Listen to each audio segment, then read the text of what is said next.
Lepo pozdravljeni v tokratni oddaji Prelet tedna, v kateri bomo poročali o potrjeni študiji variant za ptujsko obvoznico, ki naj bi potekala v zaledju Spuhlje in se priključila na Puhov most. No, predstavili bomo tudi mednarodni znanstveni simpozij, ki je potekal na Univerzi Alma Mater Europaea v Mariboru, posvečen 80-letnici Nürnberških procesov. Obiskali pa smo tudi osnovno šolo Hajdina, kjer je potekalo mednarodno tekmovanje v robotiki z ekipami iz 5 držav. V Poljčanah se je predstavila tudi kandidatka za državnozborske volitve Katja Mikolič-Hasič skupne liste stranke Generacij in zelenih Slovenije.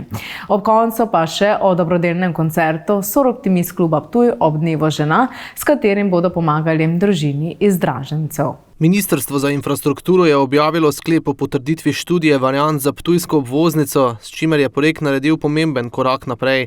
Predvidena trasa bo potekala v zaledju Spuhlje in se navezala na Puhov most, kar naj bi razbremenilo promet skozi Ptuj in okoliška naselja.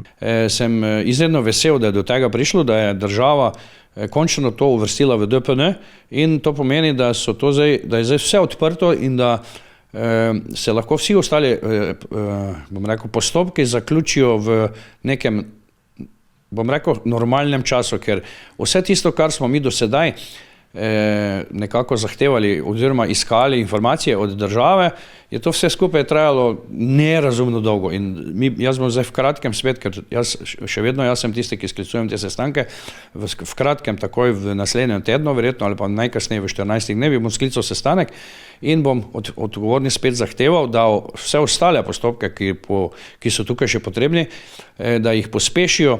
Po načrtih bo v Markovcih zgrajen nov most čez Dravski kanal ter priključek za obrtno cono. Od Markovcev do Spuhlje bo cesta potekala vzporedno z obstoječo regionalno cesto, v Spuhlje pa bo naselje obšla. In da letos pridemo do dokumentacije in da drugo leto v sredini leta, najkasneje konec leta, se začne graditi, ker potem bomo ujeli tisti, termin, ki sem ga jaz pred 12 leti, ko sem začel sklicevati te sestanke, napovedal, da do 30. leta bi morala ta cesta biti zgrajena. In današnji oziroma včerajšnja odločitev oziroma izdan ta sklep ministrice je sigurno, en rezultat tega oziroma signal temu, da je to možno. Ker zdaj, če gledamo, da iz Ormoža do Markovcev je časovnica približno 2 leti, potem od Markovcev do Ptuja tudi ne bi smelo biti več kot 2 leti, ker sicer je to nekoliko mogoče bolj zahtevno, ampak mislim, da to ni toliko zahtevno, da tega ne bi mogli narediti. Vrednost investicije je ocenjena na 362 milijonov evrov.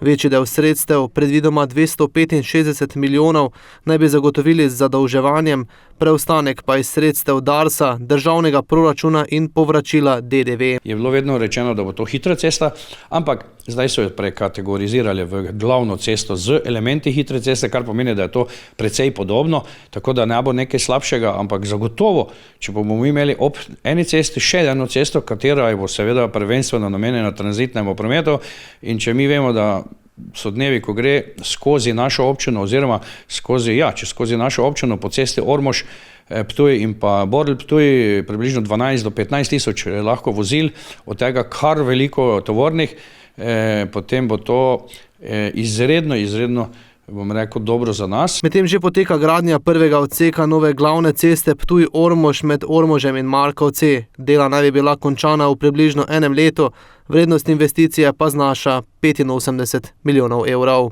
Pa če to ponazorim z enim mojo izkušnjo, ko se je zgradila avtocesta Maribor-Lendava, jaz sem bil takrat zaposlen v Benediktu, v osnovni šoli, in ko sem se pripeljal en ponedeljek v službo, ker sem tam moral prečkati pred šolo cesto, sem se ustavil in sem tako začudeno levo in desno gledal. Ker navadno sem tam čakal na to, da prečkam cesto, kako minuto, 2, včasih tudi 3. In potem ni bilo nobenega avta, nobenega tovornjaka, nič. Tako bo potem verjetno tudi pri nas, na tej cesti, ki je zdaj naša glavna.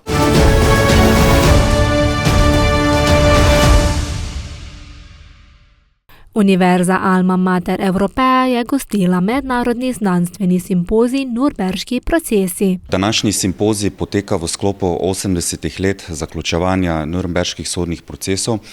Vemo, da gre za enega najpomembnejših dogodkov v sklopu povojnih procesov v Evropi.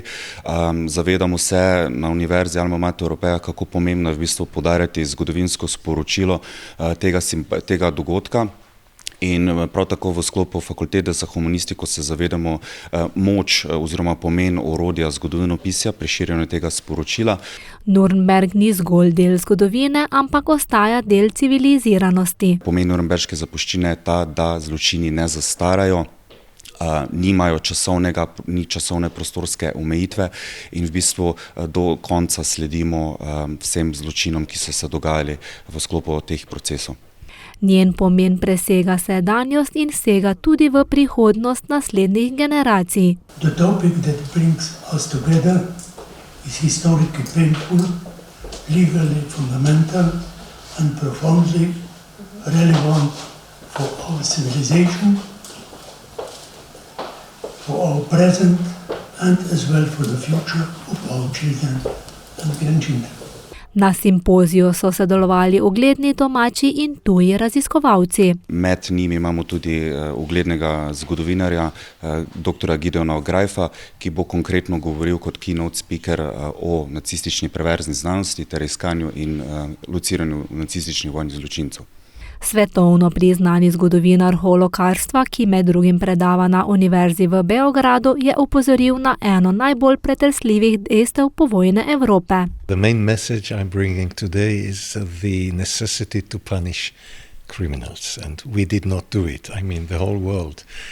Such horrible crimes were perpetrated during World War II and the Holocaust, inclusive, of course, the brutal murder of 6 million Jews, 1/3 of our people. And the criminals were never punished enough. Only 2% of the thousands of bloody murderers didn't sit one day in prison, not 1 minute. This is a big failure of humanity. And most of them died already or will die happy and rich in their bed.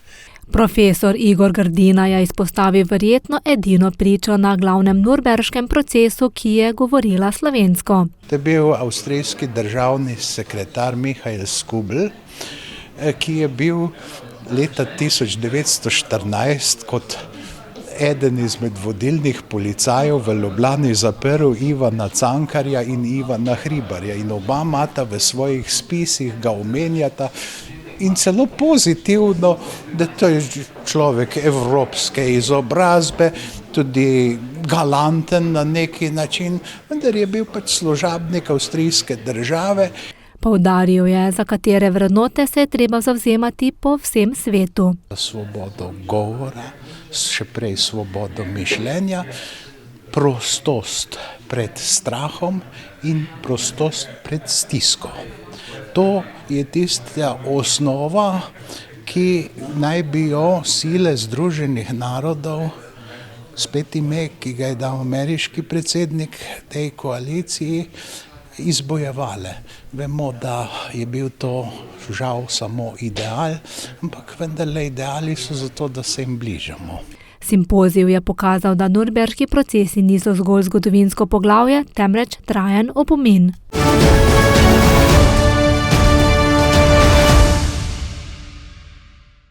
Osemnajst ekip iz 5 držav je tekmovalo na mednarodnem tekmovanju v robotiki na osnovni šoli Hajdina.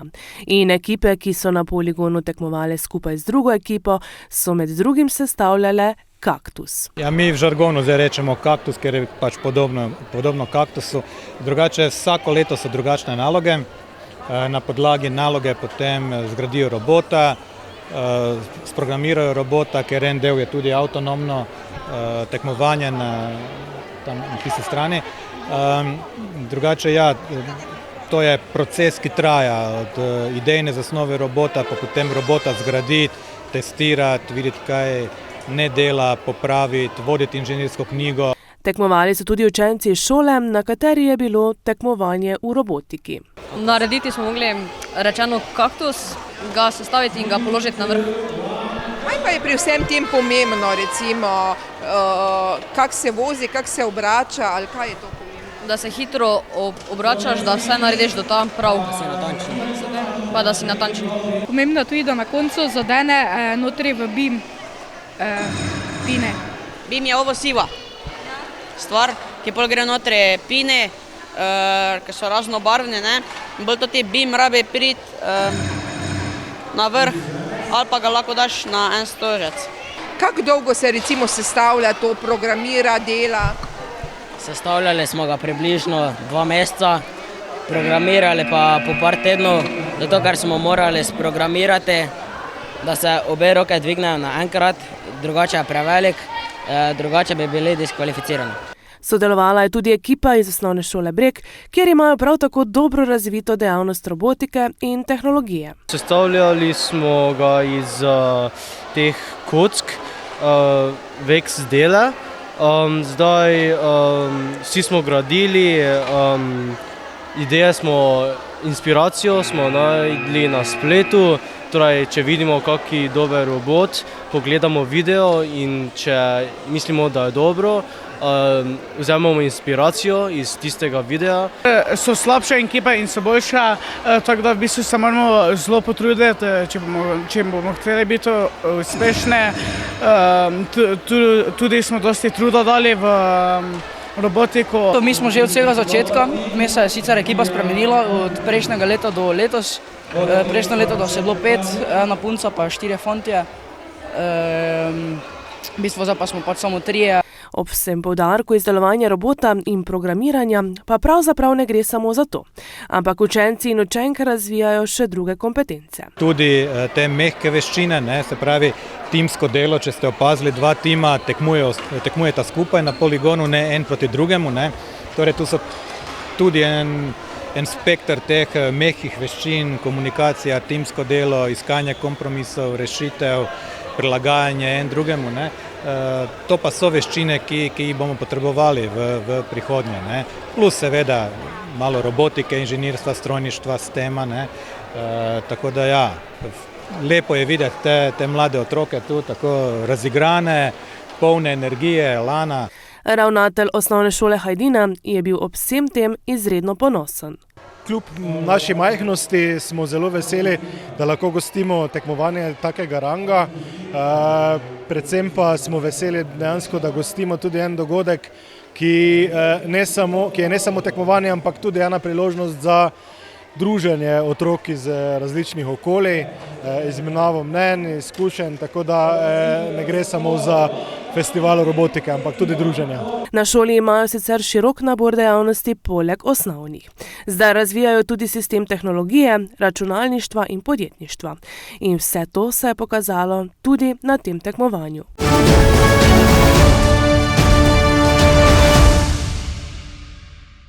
Poljčančanka Katja Mikolič-Hasič, kandidatka za državnozborske volitve na skupni listi Stranke generacij in Stranke Zeleni Slovenije, se je odločila kandidirati, ker želi povezati državno in lokalno politiko v korist ljudi. Za kandidaturo sem se odločila predvsem na tem, zaradi tega, ker je lokalna politika vse prevečkrat spregledana na nivoju državne politike.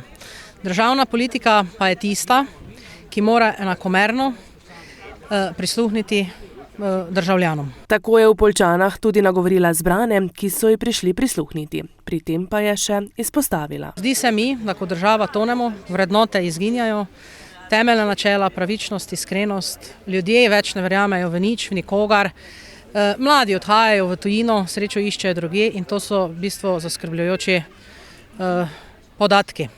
Ni prav, da samo gledamo, da smo neki speči potencial, da se pogovarjamo samo za 4 stenami, potrebno je narediti korak spremembam. Na političnem parketu ni popolna novinka. Kar 10 let je že v politiki, zdaj pa prvič kandidira za državno poslanko. V politiki sem v bistvu 10 let.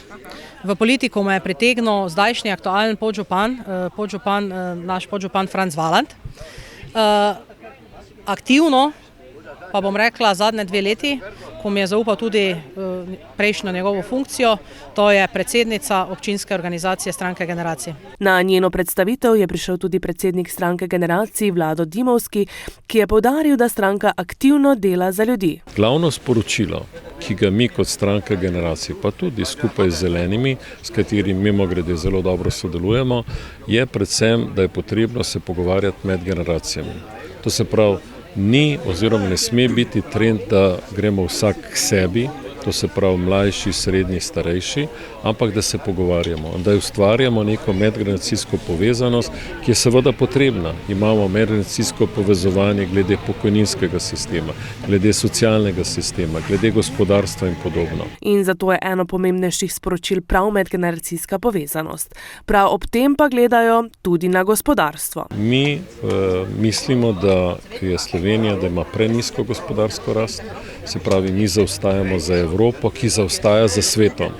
Se pravi, želimo spodbuditi, to je pa predvsem spodbuditi gospodarsko rast, to se pravi, tudi investicije mora biti bolj učinkovite, ko ljudje vprašajo, zakaj bolj učinkovite, zaradi tega, da bojo več prinesle, več bojo pa prinesle, tudi če bomo imeli nižje stroške teh investicij, prav znižati je potrebno tudi ta korupcijski kapital, bi lahko rekla, ne, ki je znaša letno na nivoju 3,5 milijarde. S tem pa bi radi razbremenili davčni sistem, učinkovitejšo socialno politiko in socialni sistem, ki bo natančno zaživel.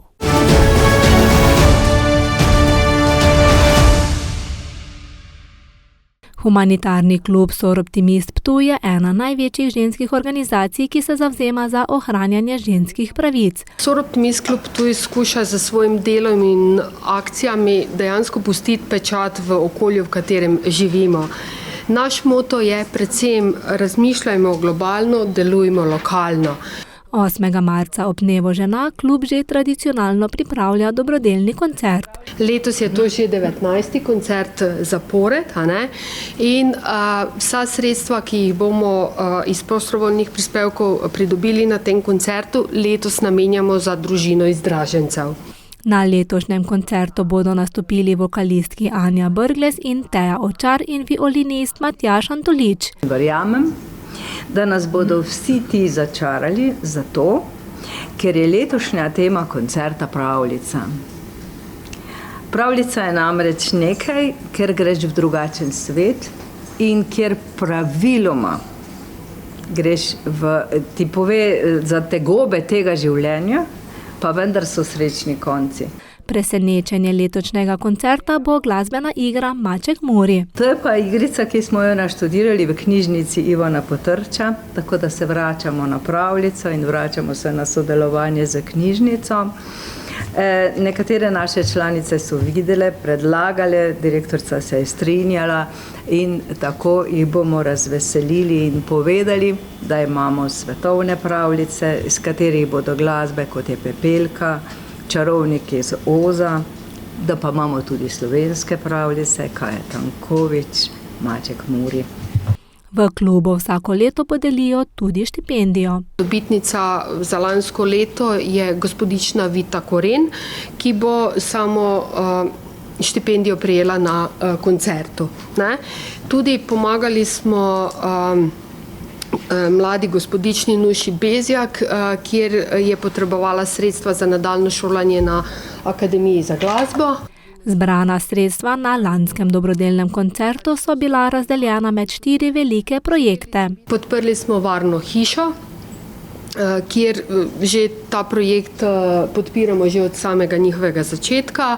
Potem smo podprli projekt Mirno morje, kjer smo 2 dijakinjima iz finančno šibkejših družin omogočili letovanje. Potem aktivno smo sodelovali na dnevih boja proti nasilju v korporaciji z Centrom za socialno delo, kakor tudi v lanskem letu dogovorile donacijo Splošni bolnišnici Ptuj.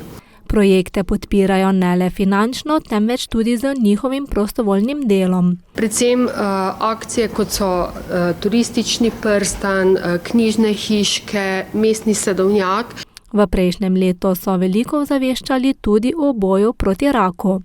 Veste, da v preteklih letih smo sodelovali tudi pri nakupu mamograma, in predvsem ozaveščanje o preventivnih pregledih za boj proti raku dojk in raku prostate pri moških. Dobrodelni koncert, ki se bo odvijal ob dnevu žena v nedeljo 8. marca ob 19. uri v Dominikanskem samostanu Ptuj, je njihov največji projekt v letu. Vsako leto pomagajo ljudem, ki se znajdejo v stiski.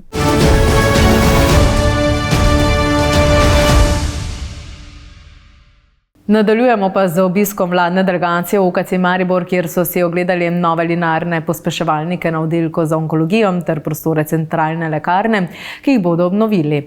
Na Ptuju je v središču mesta v Blagovnici predvidena gradnja nove garažne hiše, projekt pa je trenutno še v fazi programiranja.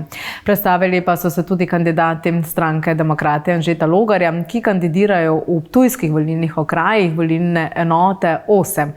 Ob začetku toplejših dni smo preverili tudi začetek nove sezone sladoleta v sladoledarni Kremko, v Spodnjem Dupleku, no med drugim pa smo poročali tudi o lovski razstavi za osnovnošolce v Vuzenici ter o popotniških doživetjih Barbare Popit. Predstavniki vlade in predstavništva Evropske komisije v Sloveniji so si ogledali nove obsevalnike, ki so jih v UKC Maribor dobili pred kratkim. Te bodo na onkologiji postopno umerili in na njih prav tako postopno začeli delati ter razširili terapije. Stereotaksija bomo začeli delati, ampak seveda morate videti, to ne bo jutri. To moramo vse delati postopoma, ker res zagovarjam to, da moramo imeti dobre temelje. Torej, mi moramo najprej te nove naše mašine spoznati in jih, kako ne rečem, torej umeriti, naše že obstoječe bolnike oziroma lokalizacije na njih delati, potem zatem bomo pa začeli sprejemati nove lokalizacije in sicer radikalno prostato, to pomeni ljudje, ki niso bili operirani in so obsevani z namenom ozdravljanja, potem stereotaksijo, tako kot sem rekla, potem želimo si tudi radikalni karcinom mehurja delati in potem postopoma še ostale lokalizacije. Redke rake se bodo pa še vedno v Ljubljani obsevali. Poleg novih obsevalnikov so si ogledali tudi prostor, kjer je še dan predtem delovala centralna lekarna. Zdaj so prostori izpraznjeni, lekarno bomo obnovili z evropskim denarjem. Predtem pa ste lahko videli 4 nove obsevalnike, novo stavbo onkologije. Dejansko gre za največji investicijski ciklus v zgodovini te ustanove. Iz kohezijskega sklada bodo dobili 5 milijonov za centralno lekarno, iz načrta za okrevanje in odpornost za zdravstvene ustanove po vsej Sloveniji, tudi mariborske, pa dobijo še nekaj denarja. 170 milijonov evrov. In kam gre ta denar? 9 milijonov gre za usposabljanje zdravstvenega osebja in obravnavanje kroničnih in drugih bolezni. 14 milijonov, poleg tega ta denar za nakup 14 vozil za paliativno skrbo. 83 milijonov za digitalizacijo in vzpostavitev nacionalne platforme za telemedicinske obravnave. Skoraj 5 milijonov za 38 reševalnih vozil za nujno medicinsko pomoč. 36 milijonov za gradnjo infekcijske klinike v UKC Ljubljana, zdaj pa ta najpomembnejša za danes, seveda 34 milijonov evrov za dobavo 4 linearnih pospeševalnikov za UKC Maribor. Obsevalnike in prostore si je ogledal tudi podpredsednik vlade in hkrati minister za finance. To, kar sem jaz danes videl osebno tu v Mariboru, sem pravzaprav presega vsa pričakovanja in moram reči, da je tudi eno najbolj globokih doživetij v času mojega mandata kot člana te vlade. To energijo in to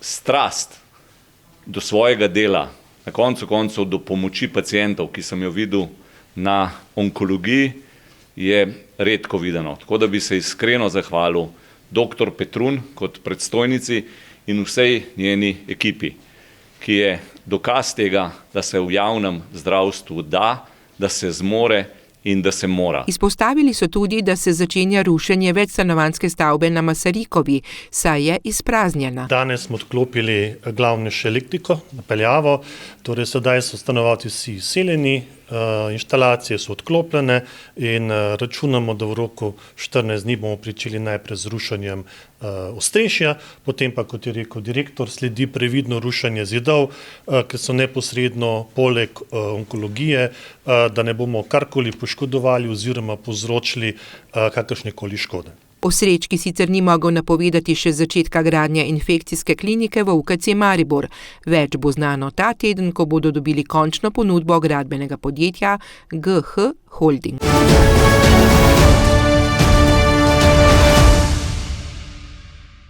V centru mesta Ptuj na lokaciji ob Blagovnici bodo gradili garažno hišo, ki bo prinesla številna parkirna mesta, ki jih mesto nujno potrebuje. Po besedah županja je Mercator odprt za različne možnosti pod enim pogojem. Mestna občina seveda tu ni lastnik, kar pa ne pomeni, da nismo v poziciji, da peljemo razgovore, in to smo tudi naredili. Skupaj z upravo Mercatorja smo sedeli in v bistvu dogovorili vse. Dobro je vedeti, da Mercator je absolutno odprt za čisto vse variante, odkupi, zakupi, najemi, kakorkoli. Njihov edini pogoj je, in to zdaj povem tistim, ki tako vehementno govorijo, da bo Mercator zaprl blagovnico v centru mesta, ne bo je.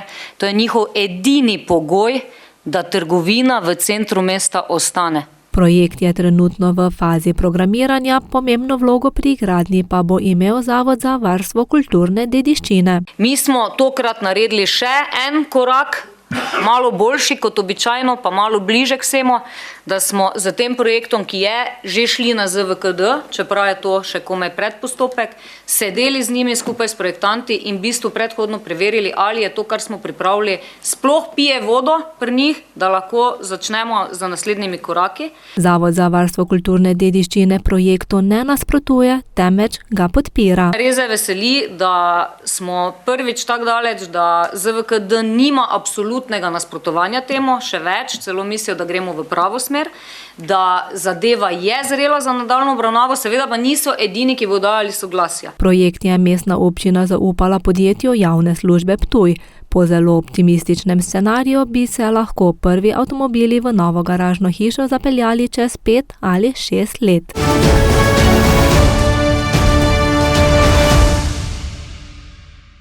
Kandidati stranke Demokrati Anžeta Logarja so predstavili svoje prioritete za volitve v 8. volilni enoti volilnih okrajev Ptuj 1, 2 in 3. V volilnem okraju Ptuj 1 kandidat izpostavlja področje šolstva in industrije. Zadnje čase opažam, da pač zadeve stagnirajo in si tudi želim tu izboljšave v šolstvu in nasploh boljše pogoje v industriji. In sem to tudi spoznal, da to lahko dosežemo z Demokrati in sem se tudi pridružil tej stranki z namenom, da bi industriji omogočili boljše pogoje. Primož Žič je za vstop v politiko kot razlog navedel trenutne razmere v državi. Rad bi se lotil davčne reforme, to je, tako so že vsi kandidati omenjali, ampak enostavno treba to narediti, da se delo nagrajuje. Če možnost bi tudi imel malo pogledati socialno politiko v Sloveniji, ker zdaj trenutno se dogaja, da imamo veliko ljudi, ki bi bili sposobni dela, ampak enostavno si ne želijo delati, kar se mi pač ne zdi pravično do, rečimo, ljudi, ki res ne morajo delati. Pa zadnjo bi še malo si spremembe naredili v šolstvo. Torej, tako imamo zdaj nekatere programe, zdravnike, ki bi jih potrebovali, pa ni dovolj razpisnih mest, pa imamo nekatere poklice, ki so že prenapiheni. Kandidatka volilnega okraja Ptuj 2 je povedala, da želi povezati dobre prakse javnega in zasebnega sektorja v korist pacientov. Vsak dan vidim, kako odločitve politike vplivajo na realna življenja. Izkušnje v zasebnem zdravstvu so mi dale razumevanje učinkovitosti, organizacije in odgovornosti do rezultatov. Delo v javnem sektorju pa vpogled v sistemske omejitve, zakonodajo in realne izzive zaposlenih. Sodelovati želim na podlagi podatkov, izkušenj in merljivih ciljev, ne ideoloških razprav.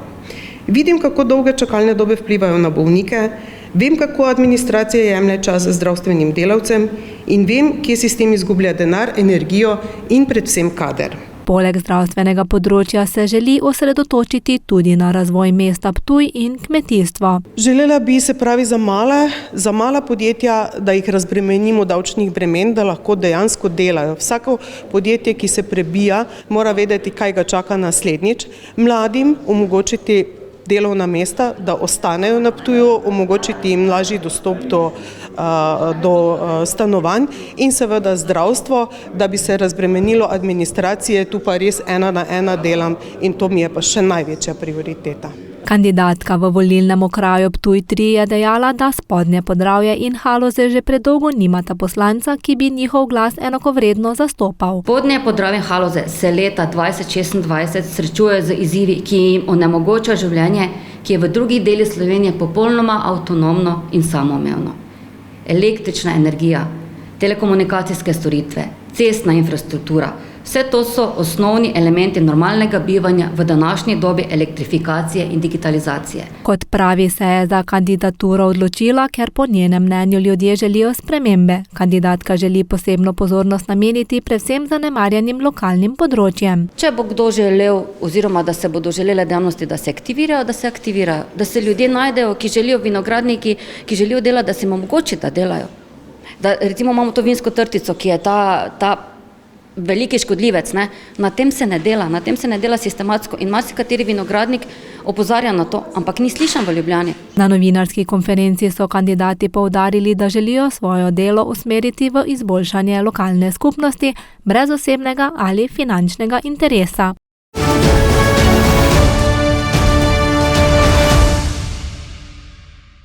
Dober dan! Takole topli dnevi so že, pa sem si zaželela sladoled.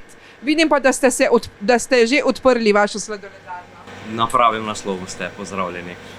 Danes imamo otvoritev, 3.3. smo, malinko smo pohiteli, vreme čez dan sicer zelo lepo, jutra, večeri so malinko sladnejši, ampak to nas mislim, da ne bo oviralo. Ne? Tako za razne ljubitelje sladoleda imate razne okuse. Zdaj, če si jaz zaželim klasiko, kaj bi lahko dobila pri vas? Glejte, pri klasični okusi je tako. Mi imamo vaniljo, stracciatelo, pravzaprav vanilja, lešnik, kakšna čokoladica, potem med sadnimi so kakšna jagoda, potem kakšna borovnica. Je pa res, da pri nas smo z zlatimi medaljami nagrajeni z čokoladnim sladoledom in pa z lešnikovim sladoledom. Kaj pa, če nas več pride, lahko dobimo družinsko porcijo? Neomejeno. Imamo vse pripravljeno. Kaj pa kakšni taki bolj, kot včasih rečemo, eksotični, nenavadni okusi? Vidim tukaj, da imate belo čokolado s pistacijo. Ja, poglejte, delamo mi, pa v naših recepturah delamo tudi kakšen lila pauze ali pa belo čokolado s pistacijo. Bela čokolada s pistacijo je že par let hit pri nas. Letos bomo tudi, tako kot lani, bomo tudi nadaljevali z dubajsko čokolado. Na novo pa začenjamo letos z pina colado, mojitotom, Guinness pivo bomo tudi imeli. Kar nekaj takih stvari še pride letos. Pravzaprav res zanima pivo in sladoled, kako pa gre to skupaj? Boljše kot v tekočem stanju. Zelo dobro. Imate še kaj takega, da bi recimo lahko priporočali zdaj v teh prvih dneh, ko še ni taka vročina, pa vendar za osvežitev?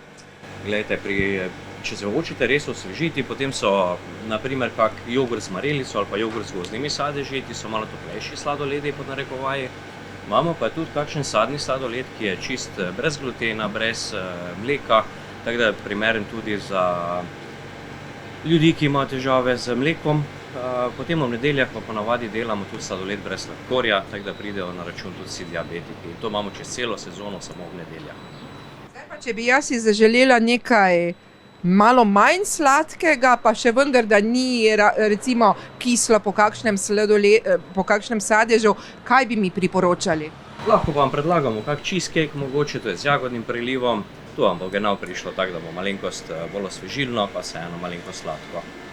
Kaj pa, če se ne bi morala odločiti? Recimo Kinder Maxi King spominja me na neko slaščico, verjetno je povezava. Ja, to je tista čokoladica Kinder Maxi King, vsebuje karamelo, lešnike pa čokoladni preliv. Se pravi, imate resnično za različne okuse, za male in velike, za družine? Za vse starosti. Tako, ne? Pa bom malo pogledala. Da, vam lahko ponudimo.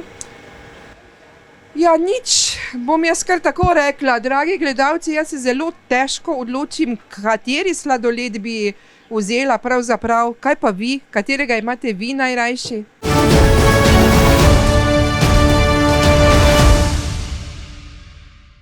V dvorani Kulturno-upravnega centra Vuzenica so lovci iz več lovskih družin pripravili izjemno razstavo. To je lovska razstava pohorsko-kubanskega lovskega bazena. Predstavljajo jo 3 lovske družine, to je Muta, Zeleni vrh Vuzenica in Orlica Vuhred. Danes imamo predvsem razstavo za mlajše generacije, to je osnovna šola Vuzenica, da si pridejo to malo ogledati in da se malo soočijo z divjadjo, ki se nahaja v teh naših območjih. Tako so videli divjega petelina in več drugih živali, pa tudi lovsko prežo, krmilnico in veliko rogovja. Divji petelin je bil v bistvu tudi simbol našega praporja, ampak žal je z naših lovišč izginil. To so pač, bomo rekli, te negativni vplivi in gozdarjenja, kmetijstva in vsega, ker so se po gozdovih začele preveč vlake delati, ta motorizirano podiranje dreves. Divji petelin pač želi imeti mir, te stare gozdne sestoje, pa v višjih legah. Sicer pa so jim lovci povedali veliko tudi o delu lovca, ki med drugim skrbi za to, da gozdovi ostanejo čim bolj ohranjeni in čisti. Lovci imamo danes zelo drugo vlogo, kakor smo jo imeli pred leti. Smo nekako hranitelji narave, divjadi. Otroci pa so pravzaprav prihajali na razstavo in predstavitev po skupinah in najprej izvedeli več o lovstvu, nato pa so imeli še kviz, pri katerem so se tudi veliko naučili. Kako si te vedel za divjo svinjo? Ker vem, da je lubje, pa korenine, pa strže, pa kople. Kaj si pa ti danes izvedela? Da tete tu na klobuku, ko imajo tete smreke, da pač ene pomenijo za divjad. Vejice imajo, ne? Nekaj je bilo kaj levo, pa desno, pa je to bilo? Ja, desna je divjad, leva je pa pač neko praznovanje, neko običaj lovske. Pri kvizu pač je bilo vprašanje, kako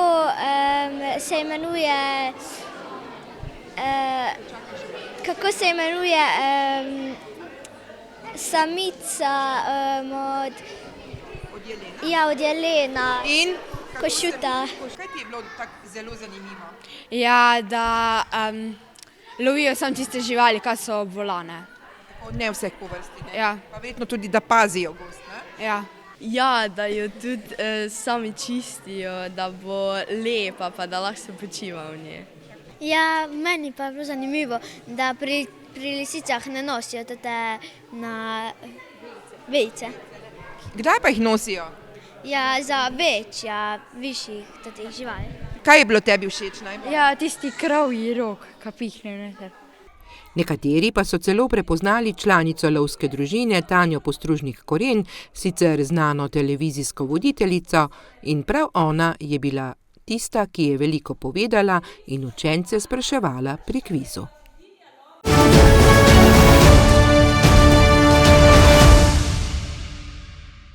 Barbara Popit je ženska, ki svet ne le prepotuje, temveč ga tudi globoko začuti in na to vse, kar doživi, zapiše v zgodbe. V bivši Jugoslaviji je bilo kar problem iti v tujino, tako da so bile to kar nekake pobožne želje, ampak jaz pravim, če si nekaj tako močno želiš, potem enkrat tudi to lahko udejanjiš. No in tako se je potem tudi meni začel odpirati svet dobesedno. Začela sva potovati s soprogom vedno in doživljati lepe stvari, lepe trenutke in rezultat tega so tudi te knjige, ki sem jih do sedaj napisala. Zanimalo nas je, ali je kdaj imela napačno predstavo o državi, preden jo je obiskala. Eden izmed takih primerov je Nepal. Skozi vse te priprave nekako misliš, da si zdaj kar v redu, da si pripravljen na ta šok, ki ga boš doživel, ampak ko sem prišla tja, je bil šok res ogromen. In lahko rečem res, da je to dežela, ki te najprej dobesedno šokira, potem odbija, nato pa neizmerno privlači, tako kot gore, ki so gospodarice tistega dela sveta. Obiskala je tudi Antarktiko, gre za zagotovo enega najbolj ekstremnih krajev. To je pa res najbolj hladna ledena celina, -89,2 stopinji Celzija so izmerili, tako da bi rekla, da je rahlo hladno. Čeprav mogoče je tu nasprotje, ker sem občutljive, zmrzljive narave, ampak vedno me vleče v ta ledeni svet. In Antarktika je ena taka dežela, ki si jo res srčno želim še enkrat obiskati. Na potovanje tja čakaš veliko časa, več kot leto dni. Sama sta imela srečo, saj so jo kmalu poklicali, da se je sprostila kabina. Tisti prvi pristanek je bil tako simpatičen. ko prideš iz čolna, seveda stopiš v morje, ne, tam ni nobenih pomolov, nobenih naselbin, ničesar. Stopiš v vodo, stopiš na suho, na kopno in pridejo tiste male živalce, pingvini in te gledajo, tako radovedni so. Več najdete na lokalec.si, za Vihek oddaje Moja zgodba.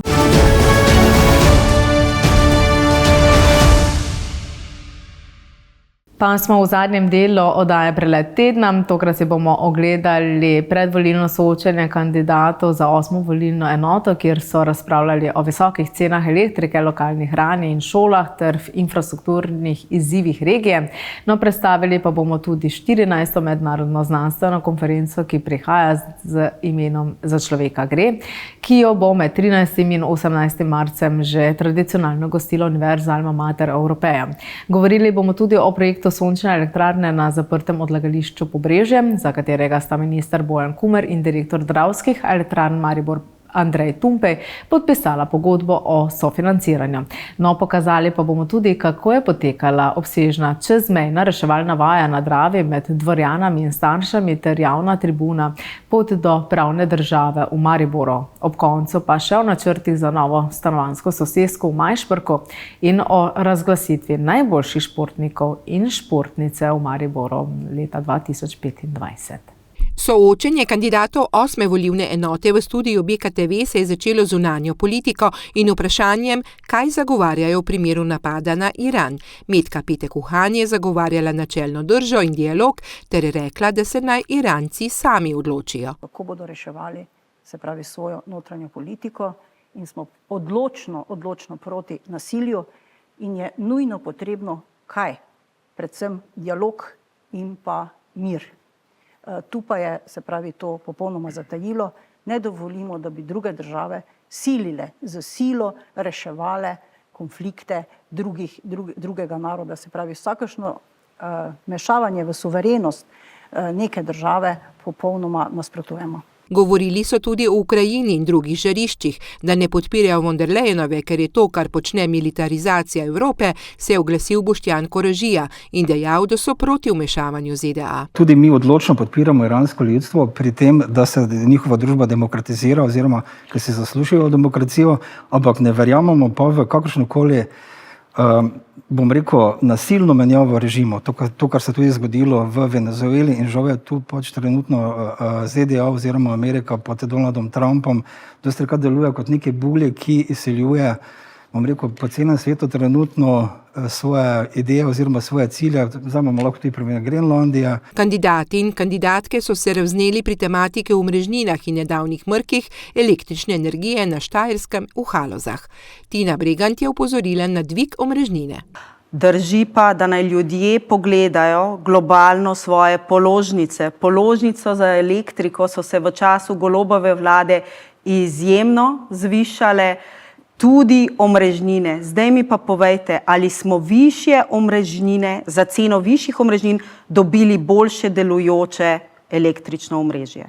Nuša Vrabel Ferenčič pa je omenila politično kadrovanje. Državna podjetja ne bi smele biti v rokah samo ene politične opcije, ampak bi mogli biti tukaj nekakšni skupni dogovori, oziroma bom rekla, državna podjetja bi mogla biti v upravljanju kompetentnih ljudi, brez političnih opcij. Tukaj bi mogla biti na prvem mestu strokovnost, odgovornost in pa skupen dialog za takšne rešitve, da se to ne bi dogajalo. Tukaj vemo, da je sistem resnično dotrajen in ga bo treba obnoviti celovito. V regiji, ki velja za žitnico Slovenije, je vprašanje kmetijstva, s tem pa samooskrbe ključno. Janja Lukman-Leber je poudarila, da je treba kmetom zmanjšati birokracijo. Pomembno je, da podpiramo domačo pridelavo hrane in seveda lokalne proizvode, da bodo lahko močno kmetijstvo kasneje imelo tudi večjo prehransko varnost v Sloveniji. Kmetom moramo zagotovo zmanjšati birokracijo, da bodo lahko v miru delali, ne pa da bodo pol dneva izpolnjevali obrazce in šele na to lahko kmetovali. Da bi v Sloveniji samozadostno žitaricami težko dosegli, meni Saša Fras, saj je zdaj okrog 70% preskrba. Kar je, bom rekel, glede na našo lokacijo v Evropi še kar primeren procent. Hkrati imamo presežke seveda na mleku, na goveje meso in tako naprej in seveda spadamo bolj v alpsko področje. V Levici in v Vesni seveda menimo, da je prehranska varnost del varnosti na splošno in je enako pomembna kot, obrambna varnost ali celo bolj. Ko je voditelj Andrej Okreša odprl temo ptujske obvoznice, je v dvorani zavrelo. Projekt se vleče že od leta 1996. Omenili pa so še cel kup drugih cest, ki jih je treba zgraditi, obnoviti. Trenutno se gradi cesta Ormož-Markovce in ne Ormož-Ptuj. Je pa res, da je bil podpisan dokument za gradnjo obvoznice, ki bo pa potem od Markovc prišla do Ptuja. Po drugi strani pa bilo je dosti govora, koliko se je naredilo, ampak to govorimo o 4 letih. Če bi pa črto potegnili, pa lahko rečemo, da lokalne ceste propadajo. V zadnjih 4 letih se je več vložilo v kolesarske steze, kot pa lokalne ceste. Res je, da tudi treba poskrbeti za kolesarje, ampak po lokalnih cestah pa tudi ne moremo prek lukenj voziti. Da drži dejstvo, da potrebuje vse povsod dobre ceste, je izpostavila Eva Žunkovič. Se mi pa zdi, da zadnja leta oziroma vrsto let smo res mi vedno v nekem zadnjem planu. Vseeno pa moram povedati, da zadeve so se začele odvijati. Ptujska obvoznica, kot smo že povedali, to plastično krožišče na Ptuju, ko že več let mori občanke in občane. Jaz upam, da bomo tako nadaljevali in Ptuj in okolica ne sme biti pozabljena. Razpravljali so tudi o turizmu, decentralizaciji, potrebi, da ljudje dobijo delovna mesta v svoji regiji in o drugih temah. Na BKTV pa že vabimo na ogled naslednjega soočenja kandidatov in kandidatk 7. volilne enote. To bo v četrtek, 12. marca ob 20. uri.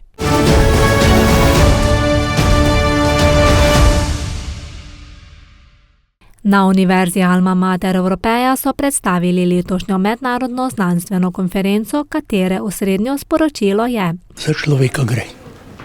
Odgovori na sodobne konkretne izzive, predvsem za mir. Konferenca bo odprla ključna vprašanja sodobnega sveta, od globalne varnosti in demokracije do umetne inteligence, duševnega zdravja mladih ter izzivov starajoče se družbe. Iščemo odgovore skupaj z svetovnimi znanstveniki, znanstvenimi inštitucijami, kako dati svoj prispevek. Znanstveniki, umetniki in mediji prispevajo k reševanju konfliktov našega časa, ne da bi zastraševali ljudi, ampak da iščemo odgovore. Drugo, da svetovna znanja na čim hitrejši, spoznanja na čim hitrejši in čim cenejši način prenesemo k nam, našim študentom, našim znanstvenikom in doma nadgradimo svetovno znanje. Dogodek je namenjen predvsem študentom. Da oni vidijo, kaj dogaja v svetu, kaj počnejo naši sogovorniki, kje se raziskuje, na katerem področju. In tako je prišlo do tega, da imamo vsako leto zdaj okrog 60 sekcij, od 3 do 5 jih poteka v živo, ostale so online. Odvijala se bo od 13. do 18. marca, pri čemer bo obravnavala široko paleto tem. Petek je že prva zadeva vezana na mirovna dogajanja, pa popoldne na volitve. Bi pa mogoče omenila, da vse te zelene inovacije in vse ostale aktivnosti, ki potekajo, so tudi zelo pomembne. Recimo doktorski študenti bodo imeli od ponedeljka do srede svoje sekcije, od socialne gerontologije do uporabne umetne inteligence, projektnega menedžmenta, kjer bo prav tako skozi svoja področja obelodanili največje izzive in pa tudi konkretne rešitve. Tako da ne gre samo za zdravstvene programe, ki jih imamo tukaj v večini zastopane strani študentov, ampak predvsem tudi vključujemo naše magistrske in doktorske študente, da še oni podajo svoje rešitve, na katerih raziskujejo. S konferenco se udejanjajo prizadevanja iniciative Global Peace Offensive, s katero želijo povezati akademsko in umetniško sfero ter okrepiti njihovo vlogo pri spodbujanju miru. Mir v kontekstu, kot ga danes razumemo, ne pomeni samo odsotnosti nasilja, ampak pomeni tudi pogoje, da se lahko nasilju izognemo v prihodnje. To imenujemo v akademski sferi, v mirovnih študijah pozitivni mir. Gre za že 14. mednarodno konferenco, ki bo gostila več kot 300 avtorjev iz 40 držav sveta. Letos je to gotovo ključni govorec Jonathan Granoff. On je predstavnik Zveze Nobelovih nagrajencev za mir pri Organizaciji Združenih narodov in tudi poznan zagovornik, teoretik mirovnih študij. Prišel bo podpredsednik Svetovne akademije Donato Kiniger Pasilji, ki je tudi pobudnik, idejni vodja in predsednik Inštituta za Centra za globalno mirovno ofenzivo. Prišlo bo več profesorjev iz Oxforda na čelu z Michaelom Pinto Dušinskim, enim največjih strokovnjakov, znanstvenikov na področju volitev. Maribor bo tako znova postal mednarodno stičišče vrhunskega znanja, dialoga in globalnega povezovanja, predvsem kot prostor znanstvenega razmisleka o prihodnosti miru, demokracije in človeku usmerjenega razvoja.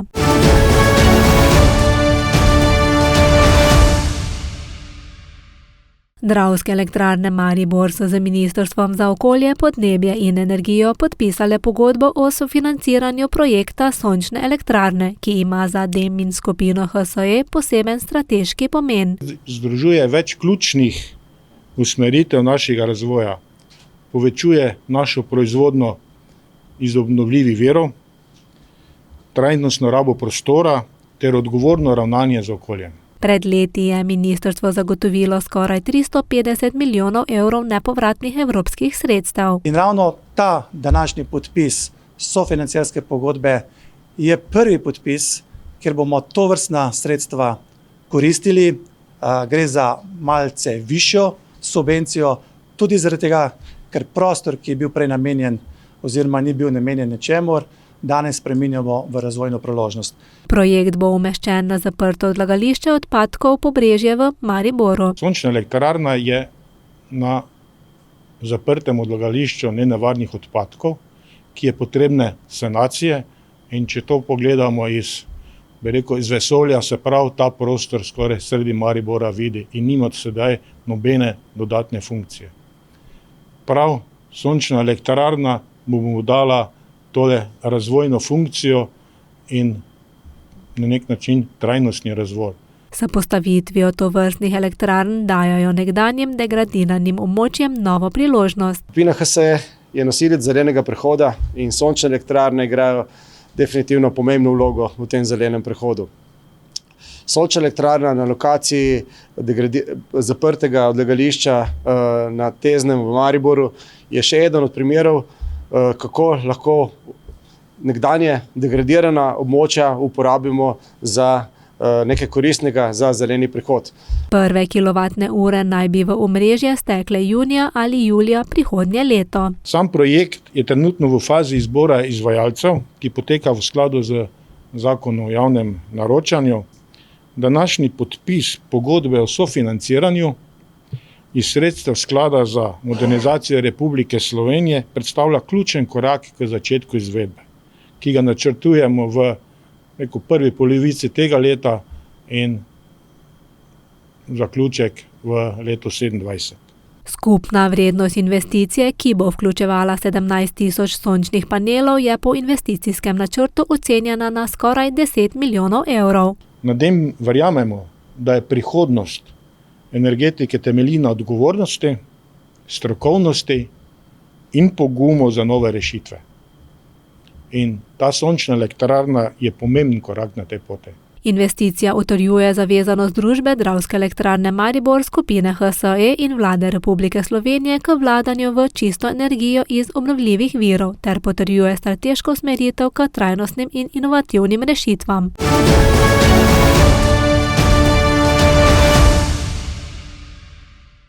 V okviru projekta Odziv so na reki Dravi na lokaciji stare struge Drave Dvorjane Starše prikazali vaje reševalcev na vodi in iz vode, potapljačev, reševalcev ter ekip za nudenje prve pomoči. Scenarij je bil skupina migrantov, ki prečka reko, se pravi, noben ne ve točno, koliko ljudi je, kdo so te osebe. Težave so s komunikacijo, jezika se ne razume, osebe so zraven mladoletne, polnoletne, se mogoče celo skrivajo pred reševalci, ker vejo, da so ilegalno prišli, in ko pride do nesreče, pa jim je treba pomagati, ker nesreča ne pozna meja, na srečo pa solidarnost tudi ne. Scenarij je predvideval skupino 10 oseb, ki je poskušala prečkati reko Dravo. 6 je uspelo prečkati reko, mi smo jih na brežini oskrbeli, predali nadaljnjo oskrbo. Potem smo imeli na brežini enega ponesrečenca in pa 2, ki sta pri poskusu prečkanja obtičala sred struge. Na koncu smo ugotovili, da imamo še enega ponesrečenega in na podlagi teh informacij je stekla informacija. Lokalni gasilci, PGD starše, smo pričeli z reševanjem na brežini pa pregledom brežine. Takoj po prihodu gasilske brigade Maribor se pa pričelo reševanje na vodi pa iz vode. Ključno vlogo pri reševanju je imela gasilska brigada Maribor. Najprej je bilo locirati, kje se nahajata tista dva še na vodni gladini, torej vidno reševanje njiju, plus tega pa pridobiti čim več informacije, kje je tista oseba na zadnje bila videna na vodni gladini, katera se še pogreša. Da lahko lociramo vstop samega potapljača, da je vodo in poišče utopljenca oziroma ponesrečenca. Reševalno vajo na tem območju so izvajali prvič, pri čemer so se soočali tudi z izzivi. Tukaj pripomore kar lokalna skupnost oziroma gasilci, da nam malo pripomorejo, pa rečejo, ne vem, pazite na to, tu je ta tok, in ne nas vsak dan potapljamo v tem ali pa rešujemo na tem območju. In tu je tista dobra stvar, stran vsega tega, ker je lokalna skupnost vključena oziroma lokalni gasilci v to, da nam pripomorejo z pomembnimi podatki o stanju vode, brežine in podobno. Po scenariju vaje se je ena oseba utopila, zato so aktivirali potapljače. Imamo več sil zaščite in reševanja, ki se ukvarjajo z takšnim primerom nesreče. In ker je to toliko bolj poseben, kako bi rekel, tip opreme pa vse, in je pomembno, da je čim več vaj, da če ne drugo, da si fanti obleko dajo gor pa dol, pa da sveze čovn pa ono. Drava je predstavljala mejno reko med slovenskimi in hrvaškimi ekipami, kjer sta pomembna sodelovanje in usklajeno delovanje različnih ekip. Najprej je pomoč ljudem, da se pomaga, da se rešuje življenje, da se pomaga osebam in to so tudi že razdelani protokoli, po katerih se gasilci zelo dobro ravnajo, imajo že ogromno izkušenj s tem, ampak različne ekipe imajo različne naloge.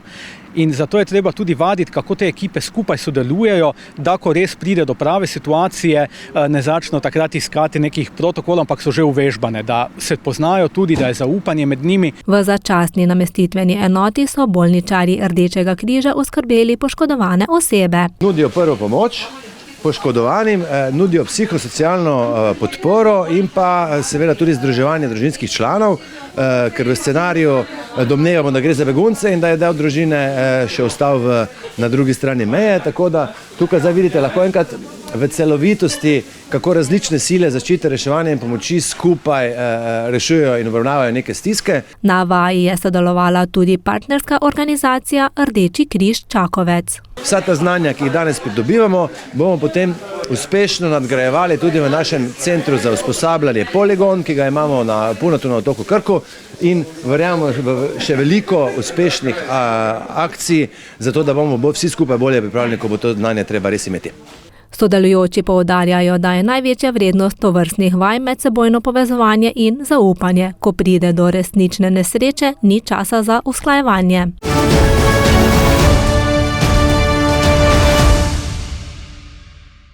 Na javni tribuni Pot do pravne države so se strokovnjaki posvetili vprašanju sistemskega boja proti korupciji. Sodelovali so Igor Masten, Matej Jambrek, Robert Šumi in Boštjan Lindav ter Anže Logar, ki je poudaril. Korupcija v Sloveniji postala skoraj vse prisotna. Občutek državljank in državljanov je, da nam krade prihodnost. Zato mislim, da je ena zelo jasna strategija za naslednji mandat z oblikovanjem represivnih organov, ki bodo uspešno zamejili in se borili zoper to korupcijo, ključno, če želimo uspešno Slovenijo. In danes z velikimi strokovnjaki, ki so pomagali pripraviti program in tudi vodijo recimo KPK ter so vodili policijo, debatiramo o tem, kaj mora Slovenija v naslednjem mandatu narediti, zato da bomo uspešno zaključili boj z korupcijo in da bojo imeli naše državljanke in državljani lepšo prihodnost. Že pred samo javno tribuno pa so se v prostorih stranke Demokrati Anžeta Logarja v centru Maribora predstavili mariborski kandidati in kandidatke te stranke na volitvah, tudi skupnim poudarkom. No, predvsem misel na neko novo paradigmo v slovenski politiki s poudarkom na sodelovanju, hkrati pa zelo jasnim programom, kaj želimo v naslednjem mandatu pripomoč k uspešni Sloveniji, zato se tudi program imenuje Uspešna Slovenija. Mislim, da imamo demokrati tu v Mariboru odlične kandidate, ki bodo na eni strani močno zagovarjali skladen regionalni razvoj in pomen Maribora tudi na nacionalnem nivoju. hkrati bodo s svojim znanjem in izkušnjami pomembno prispevali k oblikovanju uspešne Slovenije. Med tistimi, ki se potegujejo za poslanski stolček, je kulturni menedžer Aleš Novak, ki je vodil volilni program te stranke na področju kulture. Ta program je obsežen, vključuje zelo pomembne razvojne vidike in kulturne politike, ki so potrebne, da bi slovenska kultura in umetnost v prihodnjih letih lahko delovala v optimalnih pogojih, da bi bila dostopna, da bi bila kakovostna, da bi bila raznolika in da bi imela v naši družbi mesto, ki pripada. Kultura je eden od redkih elementov, ki povezuje prav vse in je seveda v tem smislu zelo pomembna tudi kot nek naš specifičen izraz v tem širšem evropskem prostoru. Na seznamu kandidatov in kandidatk je tudi Nataša Vidnar, diplomirana medicinska sestra in med drugim mariborska mestna svetnica. Jaz sem medicinska sestra po srcu, tudi izziv, ki sem ga imela na ministrstvu, je, da je bila zgodovinska priložnost, da sem vodila direktorat za zdravstveno nego in kot medicinska sestra nas je 20,000, ne se bom zagotovo zavzemala, da se izboljša položaj vseh nas kolegic, bom rekla od srednjih medicinskih sester, zdravstvenih tehnikov, bolničarjev do diplomiranih medicinskih sester, ker vemo, da je ta del zelo podhranjen. Dobili smo pred kratkim, za kar čestitam, svoj zakon, kar je zelo pomembna regulacija, ampak sam ta zakon zagotovo ne rešuje tistega, kar bi moral. In to je zelo velika odgovornost Vlade Republike Slovenije, torej vseh, ki bodo imeli škarje in platno v rokah, da zgodbo nadaljujejo tam, kjer je potrebno. Nekdanja mariborska podžupanja prav tako kandidira in pravi, da se bo v parlamentu zavzemala, da bo mesto Maribor prepoznavno, da bo doživelo ta gospodarski preboj, ki si ga vsi že želimo, ne vem koliko časa, ki se ne zgodi. Poglejte, mi imamo projekte v Mariboru, mi imamo kvalitetne, lepe projekte, bogate, imamo Rotoš, imamo zdravstveni dom Magdalena, imamo podpisano pogodbo zdravstveni dom Tezno, imamo južno obvoznico, ampak to nam ne prinaša dodane vrednosti oziroma dodatnih delovnih mest in pa seveda višjega kvalitetnega življenja mladih, da bi se zaradi tega odločali, da bi ostali v mestu Maribor. Zato se bom zavzemala, da bodo ustvarjeni pogoji za gospodarstvo, da bodo ponujali mladim kvalitetna in dobra delovna mesta. V prejšnjem mandatu sem bila podžupanja mestne občine Maribor. Sama sem delala na projektu mednarodne šole, ki danes tudi uspešno deluje in to je tudi pogoj za kapital, tuj kapital, ki prihaja v mestno občino Maribor. Poleg teh iz stranke Demokrati Anžeta Logarja v Mariboru kandidirajo še Leonida Krajnc, Nataša Krajnc, Uroš Kogal in Peter Rak.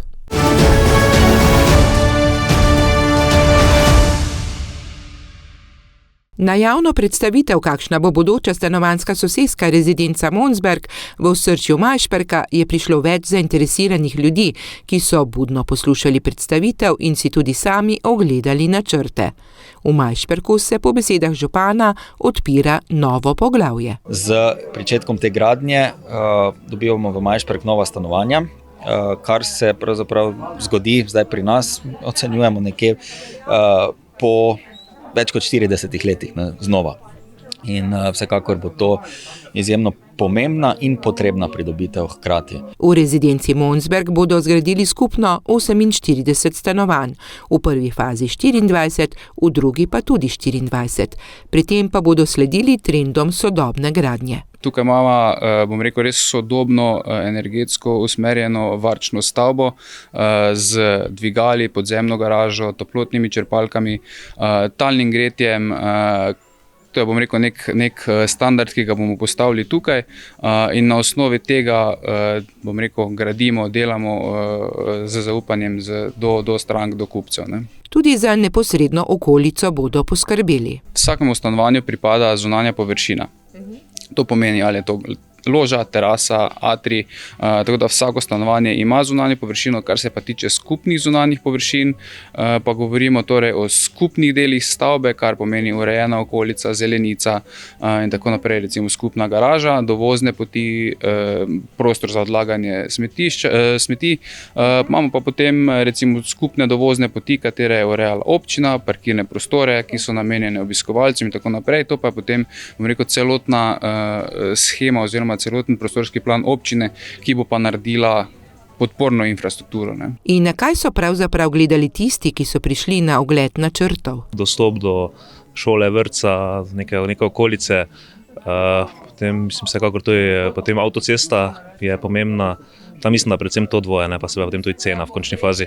Se mi pa zdi tisto najbolj pomembno. Bo ni niti toliko pomembna sama lokacija, bolj nekako, da je ptujska regija, ni pa zdaj pomembno, ali je dejansko kakšno manjše naselje ali večje, pa potem pač pretehtamo bolj predvsem neka dostopnost do avtoceste, pa potem, da so v bližini, kot se neko vrtec, šola, pa te stvari. Ja, ni zdaj mogoče tako ključno, ali gre za veliko naselje manjše, ampak pač potem tiste neke druge stvari. Ne. Marsikdo razmišlja o tem, da mora biti stanovanje prostorno. Z mojega vidika razmišljam prej za atrij, zato ker si pač nekje na podeželju, pa še vseeno imaš tisti neki svoj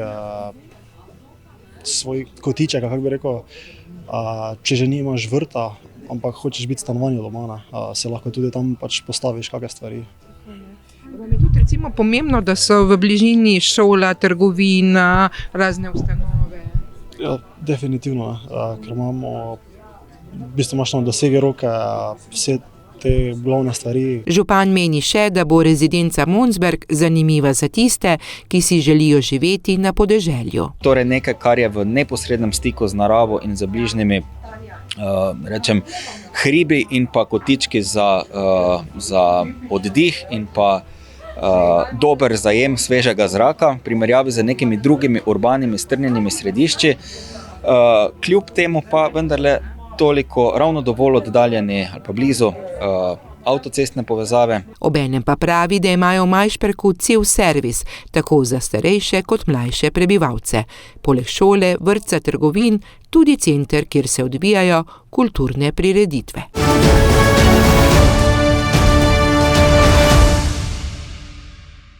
Ob podeljevanju nazivov športnikov in športnic Maribora za leto 2025 ter najboljših športnih ekip je predsednik Športne zveze Maribor poudaril, da je bilo lansko leto uspešno. Lahko samo rečem, da je leto 2025 bilo kar uspešno, sploh kar se tiče individualnih panog, tako da je bil nekakšen premik iz prejšnjega leta narejen.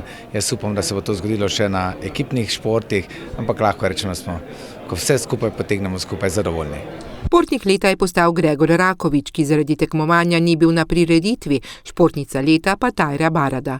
To mi res pomeni zelo veliko, zato ker so to v bistvu vsi uspehi v enem in v takem mestu, kot je Maribor, športno mesto, osvojiti takšno priznanje je res posebno zame in sem res ponosna na se in ponosna, da sem iz Maribora. Med vsemi dosežki preteklega leta je izpostavila osvojitev zlate in srebrne medalje na svetovnem prvenstvu v Abu Dhabiju. To je bila res zelo velika in konkurenčna tekma in sem zelo ponosna na takšen naslov. Glede na lanske dosežke je bila najboljša športna ženska ekipa sestavljena iz članic odbojkarskega kluba OTP Banka Branik. Prejšnjo sezono smo osvojile naslov državnih prvakinj, kar je bil nekako vrhunec sezone in s tem smo tudi zaključili zelo lepo in dolgo sezono. Kot ekipa pa nas bi opisala kot tako zelo motivirane, tudi imamo zelo dober ekipni duh in neko energijo na igrišču, ki nas tudi krasi. In ja, mislim, neko pozitivno energijo. Najboljša moška ekipa pa so bili vaterpolisti, ki so prav tako nizali uspehe. Smo osvojili spet državno prvenstvo, drugič v zgodovini kluba po 12 letih, po hudi konkurenci, da smo se uvrstili v Evropski pokal Challenger, kjer mimo grede smo prišli zdaj med najboljših 8. Dobro nastopali v Jadranski ligi, ker je ena izmed najbolj močnih na svetu.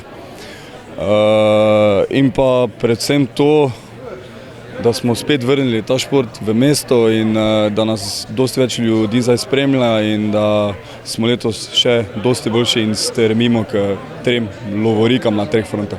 Med najboljšimi so še Žiga Zagoranski in Ian Hotko, Aleš Zemljič, Metka Lobnik in Ilka Štuhec, Martina Klančnik-Potrč, teniški klub Branik člani, David Slaček, Dragica Šernek, Marino Kegel, moška ekipa Medobčinskega društva slepih in slabovidnih Maribor v govorečem Pikadu, Medobčinsko društvo delovnih invalidov Maribor, Jaka Debevec, Kaja Debevec, Darja Škrilec, Drago Završnik in Vesna Novak, ter še Niko Štajmec in Anja Bezlaj.